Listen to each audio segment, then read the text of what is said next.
నిన్న మొన్నటి వరకు ఉపాధి హామీ పథకం గురించి పెద్దగా చర్చలు నడవలేదు. పెద్దగా ఉపాధి హామీ పథకం గురించి వ్యతిరేకంగా కథనాలు కూడా రాలేదు. ఎప్పుడైతే ఉపాధి హామీ పథకానికి సంబంధించి పేరు మార్చి అందులో కొన్ని నిబంధనలు జోడించి ఒక 40% రాష్ట్ర ప్రభుత్వాలే భరించాలి అనే ఒక కొత్త నిబంధన ఎప్పుడైతే కేంద్ర ప్రభుత్వం తీసుకొచ్చిందో ఇక ఉపాధి హామీ పథకం మరుగున పడినట్లే ఉపాధి ఉసురు తీసేశారు. ఉపాధి హామీ పథకం మీద ఇప్పటి వరకు ఎంతమంది ఆధారపడి బతుకుతున్నారు, ఎంతమందికి జీవనోపాధి కల్పించింది, ఎంతమంది రోడ్డును పడుతున్నారు, ఈ లెక్కలన్నీ ఇప్పుడు తెర మీద తీసుకొస్తున్నారు. నిజంగా అంటే ఆంధ్రప్రదేశ్లో ఉపాధి ఎంతో స్పీడ్గా జరుగుతుంటే, ఉపాధి పనులు జరుగుతుంటే దానికి బ్రేకులు వేసేలాగే నిర్ణయం ఉందా? రాష్ట్రం 40% భరించలేని పరిస్థితిలో ఉంటే ఇంకెలాంటి పథకాన్ని పక్కన పెట్టేస్తారా? ఏం జరగబోతోంది? ఇది అంశం మీద చర్చించే ప్రయత్నం చేద్దాం. సార్, ఓకే, మొన్న మాట్లాడుకున్న పేరు మార్చడం గురించి, అది పెద్ద ఇదేం కాదు, కాకపోతే ఇందులో తీసుకున్న నిర్ణయాలు, చేసిన మార్పులు అనేది ఇప్పుడు ఒక రకంగా దీన్ని వ్యతిరేకిస్తున్నారంటే కేంద్ర ప్రభుత్వాన్ని నిర్ణయాన్ని వ్యతిరేకిస్తున్నారని ఒకటి, లేదంటే ఎత్తు చూపిస్తున్నారా అనేది. నిజంగా రాష్ట్రం భరించలేని పరిస్థితిలో ఉందా? 40% భరించాలి కాబట్టే ఇంకా ఉపాధి ఉసురు తీసేసింది అంటున్నారా? ఎలా చూడాలి? చంద్రబాబు గారు కానీ, లోకేష్ గారు కానీ, ఆ ఉపాధి సంక్షేమ మంత్రి గాని ఏమైనా మాట్లాడారు దాని మీద? వీళ్ళ తెలివితేటలు ఉంటాయి. వాళ్ళు మాట్లాడకుండా వాళ్ళ పత్రికల్లో కాదు కాదు మనం ప్రత్యక్షంగా మాట్లాడలేము. ఇప్పుడు కూటమిలో ఉన్నాం కాబట్టి ఆ బిల్లుకి మద్దతు ఇచ్చాం మనం. అవును, కాబట్టి మన పత్రికలతో రాయిస్తాం. అది ఇది బేసిక్. ఇక్కడ ఇక్కడ పాయింట్ ఏంటంటే, ఉపాధి హామీ గురించి ఒక్కసారి గుర్తుకు తెచ్చుకుంటే ఎలక్షన్స్ ముందు కూడా, ప్రతిసారి ఎలక్షన్స్ ముందు ఉపాధి హామీ దుర్వినియోగం జరుగుతుంది ప్రతి రాజకీయ పార్టీ ఒప్పుకుంటుంది. వాస్తవంగా మనకి గ్రామీణ ప్రాంతాల్లో రోడ్లు, కాలువలు, డ్రైన్ క్లీనింగ్ ఇట్లాంటి పనులు అన్నీ ప్రభుత్వాలు నిర్వహించుకోవాలి. పంచాయతీలు ఎప్పుడో చేతులు ఎత్తేసినాయి. పంచాయతీలు పన్ను ఎంత వసూలేసి వస్తుందండి? ఈడ్చి పెడితే అంతే 10 లక్షల రూపాయలు కూడా రాదు పన్ను. మనకు మొహమాటం ఎక్కువ. సర్పంచ్లైనా వార్డు మెంబర్లకైనా మొహమాటం ఎక్కువ. ఎందుకు? ఆ ఉండే ఆ కొద్ది ఓట్లలో మనం గట్టిగా డిమాండ్ చేసి అడిగితే కనుక రేపు పొద్దున ఓటేయరేమో అని వచ్చింది తీసుకుంటారు, కానీ బలవంతంగా తీసుకురాలేరు పన్నులు. దాంతో మరి గ్రామ ప్రాంత అభివృద్ధి అంతా ఎట్లా సాధ్యమవుతుంది? దానికోసమే కేంద్ర ప్రభుత్వం ఏం చేసిందంటే, గ్రామీణ సడక్ యోజన, అటల్ బిహారీ వాజ్పేయి గారి టైంలో గ్రామ ప్రాంతపు రోడ్లు అది సద్వినియోగం చేసుకున్నారు. చాలా ప్రాంతాలు నాకు బాగా గుర్తు. నాకు చిన్నప్పుడు ఊహ తెలియని వయసులో, ఏది 3-4 తరగతి చదువుతున్న రోజుల్లో అయ్యంకని మనకు దీని దగ్గర ఉంటుంది అనమాట, కూచిపూడి వెళ్ళే దగ్గరలో ఉంటుంది. మా మేనత్తోళ్ళ ఇల్లు ఉంది. అట్లాగే కొల్లిపార కావచ్చు, ఇట్లా చాలా ఊళ్ళు బంధువులకు సంబంధించినటువంటి ఊళ్ళు. అమరావతి, ఇప్పుడు ఈ అమరావతి కాదు, ఒరిజినల్ అమరావతి.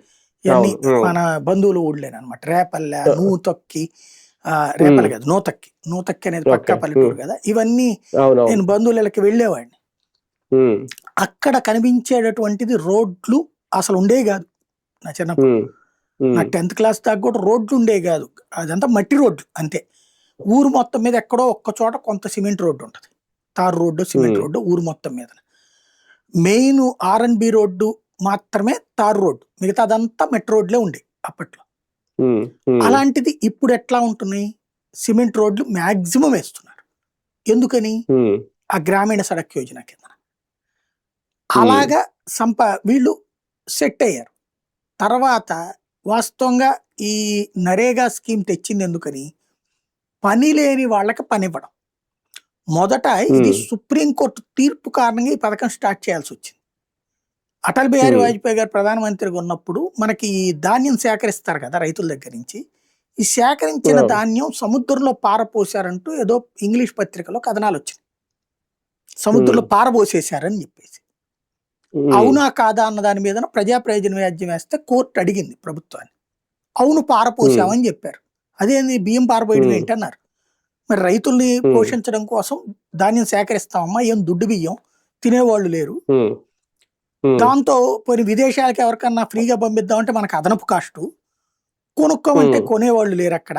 అక్కడ ఆల్రెడీ చైనా బియ్యం వేరే వేరే ఉంటున్నాయి కాబట్టి పారబోస్తున్నాం. అయ్యి మళ్ళీ కొత్త మరి గోడౌన్లో నింపుకోవాలి కదా, మళ్ళీ కొత్తగా వచ్చినప్పుడు రైతులు బాగు కోసం తప్పట్లేదని చెప్పింది ప్రభుత్వం. అప్పుడు కోర్టు అంది, మరి అట్లా పారపోయడం కంటే దాన్ని ఏమన్నా పని లేనటువంటి వాళ్ళు బోల్డ్ అంతమంది ఉంటారు కదా కూలీలు, వాళ్ళకి ఏడాదిలో ఎన్ని రోజులు పని ఉంటుందని గ్రామీణ ప్రాంతాల్లో? నాట్లు వేసేటప్పుడు పని ఉంటుంది, కోతలప్పుడు పని ఉంటుంది, మధ్యలో తడప్పుడు పని ఉంటుంది. తడప్పుడు కూడా ఎక్కువ పని ఉండదు, అందరికి ఉండదు, ఓ 2-3 రైతులు చాలు. ఈ నాట్లు వేసేటప్పుడు ఎక్కువ మందికి పని ఉంటుంది, కోతలప్పుడు పని ఉంటుంది. కాబట్టి ఆ టైంలో కాకుండా మిగతా టైం అంతా వాళ్ళు ఏం చేస్తారు? ఏడాదిలో 100 రోజులు పని ఉంటే గొప్ప. అది మీ గోదావరి జిల్లా లాంటి చోట్ల, ఈ కోస్తాంధ్ర లాంటి చోట్ల, రాయలసీమ లాంటి చోట్ల ఎంత ఉంటుంది? ఓ 30 రోజులు 40 రోజులు పని ఉంటుంది. అది కూడా ఊరంతా వ్యవసాయం చేసుకుంటే, వాళ్ళు ఊరంతా వ్యవసాయం చేసే రోజులు కాదు కదా, కౌలు వ్యవసాయాలు చేసుకుంటున్న రోజులు. అలాంటి సిచ్యుయేషన్ ని గమనించి చెప్తే అప్పుడు బియ్యం ఇవ్వండి పని చేసే వాళ్ళకని చెప్పింది కోర్టు. అప్పుడు పెట్టిందే పనికి ఆహార పథకం. పని చేస్తే బియ్యం ఇస్తారు అంతే. రోడ్డు వేశారు, బియ్యం ఇస్తారు. గుంట తవ్వారు, అప్పుడు ఇంకుడు గుంతలు అవి కూడా దాని కిందనే పెట్టారు అప్పుడు. అట్లాగే డ్రైనేజీ క్లీన్ చేయాలి. మనం డ్రైనేజీ క్లీన్ చేయాలంటే 1,000 కోట్ల రూపాయలు డబ్బులు అయిపోతాయి, టెండర్లు వెళ్ళడం ఇదంతా. అదే వీళ్ళతో చేపిస్తే అయిపోతుంది. ఇట్లాగా వీళ్ళకి ఏంటి, పని ఏమి లేనప్పుడు పని వచ్చినట్టు. ఇది నిదానంగా ఏమైపోయింది, ఒక హక్కుగా మారిపోయింది. దీనికి ఒక జాబ్ కార్డులను ఇచ్చి, అంటే ప్రతి ఊళ్ళో కూడా ఎంతమంది పని లేని వాళ్ళు ఉంటారు, వాళ్ళకి నిరంతరం కూలీ చేసేటటువంటి వాళ్ళకి జాబ్ కార్డులు ఇవ్వడం, వాళ్ళకి ఏడాదికి 100 రోజులు ఇస్తాం, 150 రోజులు ఇస్తాం, 2 రోజులు ఇస్తాం అనేటువంటి ఎన్నికల హామీల కిందకి మారిపోయింది. అది కేంద్ర ప్రభుత్వం చెప్పట్ల, రాష్ట్ర ప్రభుత్వాలు హామీలు ఇచ్చేస్తున్నాయి. అలాగా వీళ్ళందరూ కూడా జాగ్రత్తగా నిదానంగా ఏం చేసినాయి, రాష్ట్ర ప్రభుత్వాలు ఈ పంచాయతీలు వీటిట్లో మన జేబులో డబ్బులు, అంటే పంచాయతీ 40 రూపాయలు డబ్బులు పెట్టుకుంటే 60 రూపాయలు రాష్ట్ర ప్రభుత్వం ఖర్చు పెట్టాలి ఇదివరకు, ఏదైనా రోడ్డు వేయాలన్నా కాలువ కట్టాలన్నా ఇట్లాంటి. అది తప్పించుకునేందుకు ఉపాధి హామీ తోసిపడేస్తున్నారు. అందులో తోసిపడేసి పోనీ ఉపాధి హామీ కింద నిజంగా కూలీకి ఉపాధి ఇస్తున్నారా? ఇవ్వట్లా. మొదట్లో కూలీలకు ఇచ్చారు, బాగుండేది, మేమే వెళ్ళి కవర్ చేసాం సిటీ కేబుల్లో ఉన్నప్పుడు. తర్వాత తేజాలో రిపోర్టర్గా పనిచేసిన రోజులు కూడా నేనే వెళ్ళి కవర్ చేశాను. మాకు ఎస్ఐసి స్టేట్ ఇన్ఫర్మేషన్ సెంటర్ ద్వారా తీసుకెళ్లేవాళ్ళు, డిపిఆర్ క్యాంపులు పెట్టి ఊర్లకు తీసుకెళ్లేవాళ్ళు, తీసుకెళ్లి చూపించేవాళ్ళు పట్టు పరిశ్రమల దగ్గర నుంచి అనేక రకాలైనటువంటి. అట్లాగా ఎంతో, అంటే నాకు తెలిసి నేను కనీసం ఒక 70-80 టూర్లకు వెళ్ళి ఉంటాను. స్టేట్ ఇన్ఫర్మేషన్ సెంటర్ పెట్టినట్టు టూర్లు ఇప్పుడు పెడుతున్నారో లేదో తెలియదు నాకు. మీడియాని పిలిచి ఆ కన్సర్న్డ్ స్టేట్ డెవలప్మెంట్కి సంబంధించి, గవర్నమెంట్ చేస్తున్న డెవలప్మెంట్ యాక్టివిటీస్ సంబంధించి మనకి చూపించేవాళ్ళు అనమాట. అది పరిశ్రమలకి చేస్తున్నారా, ఏం చేస్తున్నారు, ఇవన్నీ కూడా ఆ అధికారులు అక్కడ ఉండేవాళ్ళు, వాళ్ళే మనకి లంచ్ అది ప్రొవైడ్ చేస్తారు, చక్కగా కవర్ చేసేవాళ్ళం మేము. ఇప్పుడైతే అట్లాంటి చేస్తున్నట్టు నాకేం కనిపించట్లేదు టూర్లు. అసలు అది అట్లాంటి ఒక విధానం ఉందని తెలుసా లేదో కూడా నాకు తెలియదు ప్రభుత్వానికి. అది అట్లాగా మేము ఇది కవర్ చేసాం. ఏదైతే ఉపాధి హామీ పనులు బాగానే జరుగుతున్నాయి. తర్వాత ఏమైపోయింది, కాంట్రాక్టర్కి ఈ పని ఇచ్చేస్తున్నారు. ఆ కాంట్రాక్టర్ ఏం చేస్తాడు, ఉపాధి హామీ కూలీల దగ్గర నుంచి ఈ కార్డులన్నీ తీసుకుంటాడు. వాళ్ళ జాబ్ కార్డు, వాళ్ళ ఆధార్ కార్డు తీసేసుకుని ఒక 1 కోటి రూపాయల పని ఉందనుకోండి, ఒక 10 లక్షల వరకు వీళ్ళకి పని ఇస్తున్నాడు, డబ్బులు ఇస్తున్నాడు. 90 లక్షలు ఆడు తీసేసుకుంటున్నాడు. ప్రభుత్వం, కేంద్ర ప్రభుత్వానికి లెక్క ఏం చెప్తున్నారు, ఈ 1 కోటి రూపాయలు కూలీలకు ఇచ్చినట్టు చూపెడుతున్నారు. దీని మీద మోడీ సర్కార్ అప్పుడు క్రాస్ చెక్ చేస్తే, ఎందుకు ఇట్లా చేస్తున్నారు, ఇదో పెద్ద స్కామ్ కదా అంటే, లేదండి మెటీరియల్కి ఎట్లా వస్తుంది, మీరేం పని ఇస్తున్నారు కరెక్టే, రోడ్డు వేయాలంటే రాళ్ళు కావాలా, మట్టి కావాలా, సిమెంట్ కావాలా, ఇవన్నీ కావాలంటే డబ్బులు ఎక్కడి నుంచి వస్తాయి, అవి లేకపోవడం వలన కాంట్రాక్టర్కి అప్పచెప్పాల్సి వస్తుందంటే, వద్దు అబ్బాయి అట్లా మీరు చేస్తాం తప్పు, అది కూలీల కోసం పెట్టింది కదా, ఓ పని చేయండి, మేమే 30 రూపాయలు ఇస్తాం, 100 రూపాయలు మీరు 1 కోటి రూపాయలు అడిగారంటే కోట్లో 30 రూపాయలు కాంపోనెంట్ కింద ఇస్తాం, అంటే మెటీరియల్ కాంపోనెంట్, అంటే మీరు రోడ్డుకు కావాల్సిన మెటీరియల్ 30 లక్షల రూపాయలు పెట్టి కొనుక్కోండి, మిగతా 70 లక్షలు మాత్రం వాళ్ళకే వెళ్ళాలి అని చెప్పింది కేంద్ర ప్రభుత్వం. సరే అని చెప్పారు, కానీ ఆచరణలో అది జరగట్లేదు.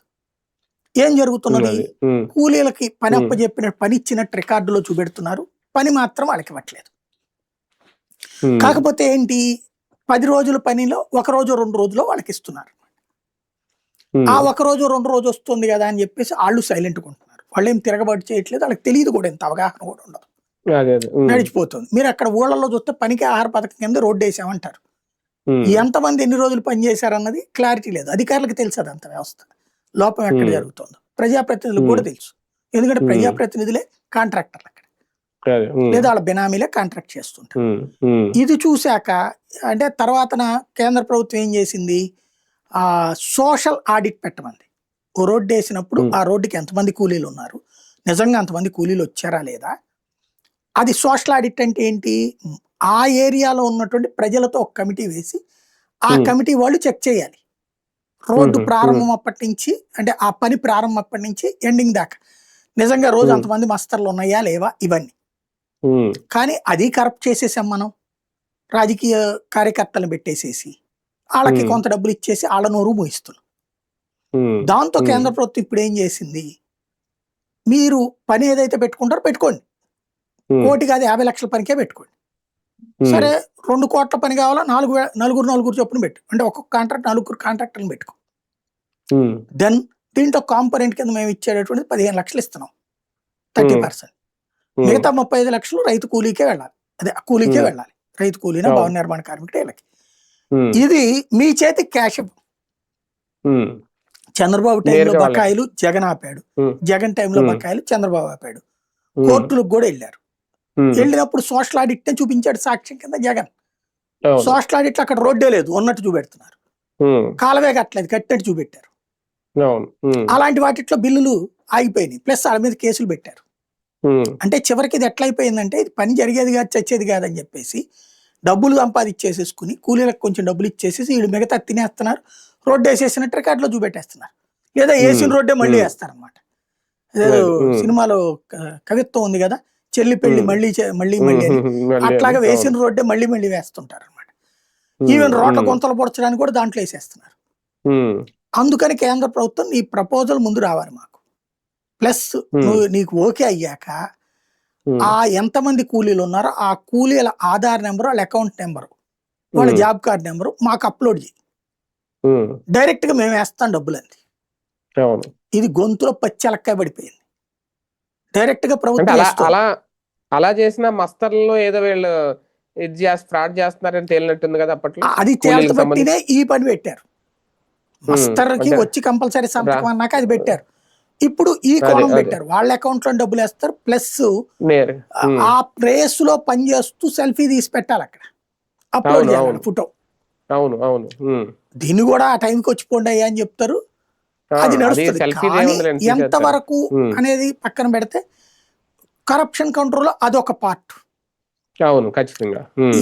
దీనికి ఇప్పుడు ఏం చేసింది, వాస్తవంగా దీని వలన వ్యవసాయానికి కూలీ డబ్బులు పెరిగిపోయినాయి. ఎందుకని, ఇక్కడ ఫ్రీగా పని వస్తున్నాయి డబ్బులు, 4 గంటల పని చేస్తే చాలు, దీంట్లో డబ్బులు వచ్చాయి. పని దినాలు కూడా పెంచినట్టున్నారు కదండి. అదే ఇప్పుడు తెలివిగా చేసిన పని ఏంటంటే, పని దినాలు ఏమో పెంచుతారు 120 అని, సేమ్ టైం ఇది ఎక్కువ చేస్తారు. అది అసలు పాయింట్. వీళ్ళు పెట్టుకున్నటువంటిది ఏంటంటే 120 రాష్ట్ర ప్రభుత్వాన్ని జవాబుదారీ చేశారు. అది 40% నువ్వు కూడా డబ్బులు పెట్టుకో అన్నారు. కానీ ఒకటిసారి కేంద్రం ఆలోచన బాగానే ఉన్నా రాష్ట్ర వాటా యాడ్ చేయడం వల్ల ఇలాంటి పథకాలు రేపొద్దున నీరు గారిపోతాయా భవిష్యత్తులో? ఇప్పటికే వీళ్ళు చెప్పిందే కేంద్ర ప్రాయోజిత పథకాలు చాలా వరకు వాడుకోలేదు, రాష్ట్ర వాటా ఉండడం వల్ల 7 ఏళ్ళుగా వాటిని పక్కన పడేశారు. అంటే అందులో జగన్ ఇన్వాల్వ్ చేశారు అనుకోండి, జగన్ కూడా చేయలేదని. అలా ఇది కూడా ఏమన్నా అవుతుందా? పథకం నీరు గారడం కాదు, నిజమైనటువంటి పని జరుగుతుంది. ఇప్పుడు డబ్బులు మింగి పాడేయకుండా కరెక్ట్ గా జరుగుతుంది, తగ్గుతుంది పథకం. రాష్ట్ర వాటా ఇవ్వకపోతే 40% వీళ్ళు యాడ్ చేయకపోతే అప్పుడు ఆగిపోతుంది. అదే అంటున్నాను, ఆ జవాబుదారీతనం లేకపోతే ఎట్లాగా నీకు. ఇప్పుడు రోడ్డు మీద వెళ్తున్నప్పుడు ఒక 100 రూపాయల నోటు కనబడింది అనుకోండి, దాని విలువ మనకు తెలియదు, గబక్కన అదే ఇది కొనిబడేస్తాం. అదే మనం పొద్దునుంచి సాయంత్రం కష్టపడి 100 సంపాదించాం అనుకోండి, చాలా జాగ్రత్తగా ఆచితూచి ఖర్చు పెడతాం. ఉచితంగా వచ్చే డబ్బుకి కష్టార్జితానికి ఉండే తేడాది. ఇప్పుడు మందు తాగేటటువంటి అతను కష్టపడి సంపాదించుకున్న డబ్బులు తాగినప్పుడు జాగ్రత్తగా తాగుతాడు. అదే బేవర్స్గా వస్తుంది అన్నప్పుడు 2 బాటిల్ ఎక్కువ తాగుతాడు. ఏదైనా సరే అంతే, కష్టార్జితానికి వాల్యూ ఉంటుంది. అది రాష్ట్ర ప్రభుత్వం ఇన్వాల్వ్ ఉన్నప్పుడు బాధ్యతాయుతత్వం వస్తుంది. బట్ నెగిటివ్ క్యాంపెయిన్ విపరీతంగా జరుగుతుంది, నో డౌట్ ఎట్ ఆల్. మన తెలుగు రాష్ట్రాలు చేస్తారు, ఎందుకంటే అత్యధికంగా అసలు ఏ పని జరుగుతున్నా 100కి 70-80% కేంద్ర ప్రభుత్వ నిధులతో నడుస్తున్నాయి. అవును. ఇప్పుడు కేంద్రం అక్రమాన్ని అవినీతిని నియంత్రిస్తోంది, జవాబుదారీతనాన్ని పెంపొందిస్తోంది. ఇది అతిపెద్ద సంస్కరణ, బాధ్యతాయుత సంస్కరణ. అవును. నిజమైన పని అవసరమైన వాళ్ళకి పని 100 రోజులు కాదు 120 రోజులు కానీ కేంద్రం ఎంత ఖర్చు పెడుతుందని ఎవరికి తెలియదు. ఈ రకంగా అయినా ఇవాళ వీళ్ళు రాశారు, ఏపీకి ఇప్పటి వరకు విభజన తర్వాత 87,000 కోట్ల రూపాయలు దీనికే ఖర్చు పెట్టారట. ఉపాధి హామీ పథకం నుంచి కేంద్రం నుంచి వచ్చినట్టు. అది ఇప్పటి వరకు వీళ్ళు చెప్పలేదు. ఈ రకంగానే వచ్చింది. కాకపోతే ఇందులో భాగంగా నిజంగా ఎన్నో రోడ్లు, డ్రైనేజీలు ఎన్నో చేసి ఉంటారు. వీళ్ళు ఇప్పుడు అనేది ఏంటి, రాష్ట్ర ప్రభుత్వం వాటా చెల్లించలేని దుస్థితి వల్ల ఈ పథకాలు ముందుకు వెళ్ళట్లేదు అనేది. నిజంగా రేపొద్దున ఉపాధి పథకం కూడా వీళ్ళు చెల్లించలేని దుస్థితి ఉందని ముందే చెప్తున్నారు. నాకు అర్థం కాదు, మొన్ననే కదా పవర్ పాయింట్ ప్రెజెంటేషన్ ఇచ్చారు. రాష్ట్ర ఆర్థిక పరిస్థితి అద్భుతంగా ఉంది, పర్ఫెక్ట్ గా ఉంది, ప్లాన్డ్ గా ఉంది, జగన్ విధ్వంసం చేస్తే నేను దారికి తెచ్చానని. మరి ఇంకా దుస్థితి ఎందుకుంది? 40 రూపాయలు ఇవ్వడానికి ఏం బాధ? ఇవ్వచ్చు కదా. వీళ్ళే రాశారు కదా ఇళ్ల పత్రికల్లోనే, ఆర్థిక పరిస్థితి అద్భుతం చేశారు చంద్రబాబు అని. అవును. మరి 40 రూపాయలు ఇవ్వడానికి ఏం బాధ? అది సమస్య. ఒకవేళ ఇది కేంద్ర నిర్ణయాన్ని ధిక్కరించినట్టు ఏమన్నా అవుతుందా? రేపు పొద్దున్న దీని మీద ఏమన్నా ప్రకటన విడుదల చేస్తే రాష్ట్ర ప్రభుత్వం మా వల్ల ఆల్రెడీ పార్లమెంట్ లోనే చెప్పారు. లావు శ్రీకృష్ణదేవరాయలు మాట్లాడతా మంచి బిల్లే గాని, కాకపోతే మేము రెవెన్యూ లోడుతో ఉన్న రాష్ట్రం, తట్టుకోవడం కష్టం కాబట్టి మీరు భరించండి అని అడుగుతున్నారు. నేను చంద్రబాబు గారు అడిగి ఉండొచ్చు వెళ్ళి. అలాగే ఏపీకి సెపరేట్ ఎగ్జామ్షన్ ఉంటుందా? ఇస్తారా? చెప్పలేము. అంటే సెపరేట్ ఎగ్జామ్షన్ ఏమి ఇవ్వరు, ఫండింగ్ వేరేగా ఏమైనా ఇవ్వచ్చునేమో. అది కాకపోతే పథకం మరుగున పడకుండా తీసుకోవాల్సిన బాధ్యత కేంద్ర అందా రాష్ట్ర అందా సార్? ఇప్పుడు ఇద్దరిది ఉంటది. డబ్బులు కావాలంటే తీసుకోవడం, వద్దనుకుంటే వదిలేయటం. కార్యకర్తలు బతికేస్తుంది చాలా మంది, దిగువ స్థాయి కార్యకర్తలు ఇటుతోనే. అవును. అది ఇప్పుడు అంటే గ్రౌండ్ లెవెల్ లో కొంత డెవలప్మెంట్ కూడా దీని వల్ల జరుగుద్ది సార్ గ్రామాల్లో చాలా వరకు. ఇలాంటి పథకాల వల్ల ఆగిపోతే అది ఖచ్చితంగా ఇబ్బందే మరి భవిష్యత్తులో. రైట్, చూద్దాం. మొత్తానికి ఉపాధి పథకం అయితే అవసరం ఖచ్చితంగా, అది కొనసాగాలి. ఇప్పటి వరకు ఎలా అయితే ఏపీకే 87,000 కోట్ల రూపాయలు కేంద్రం ఖర్చు పెట్టింది అంటే మున్ముందు ఇలాంటి పథకాలు కొనసాగాలి. కాకపోతే నిజంగా ఏపీ వాటా ఇవ్వలేనంత దుస్థితిలో ఆంధ్రప్రదేశ్ ప్రభుత్వం ఉందని చెప్తారా? ఇదైతే అఫీషియల్ గా ప్రభుత్వం ఏం చెప్పలేదు. ప్రభుత్వం బిల్లుకు మద్దతు ప్రకటిస్తుంది, వాళ్ళ అనుకూల పత్రికలో రాస్తున్నారు. కాబట్టి ఏం జరుగుద్ది, ఉపాధి హామీ పథకం భవిష్యత్తులో ఉంటుందా లేదా అనే ఒక అనుమానం, ఒక అయోమయం అయితే మొదలైంది. మరి దీని క్లారిటీ ఎవరిస్తారో చూద్దాం.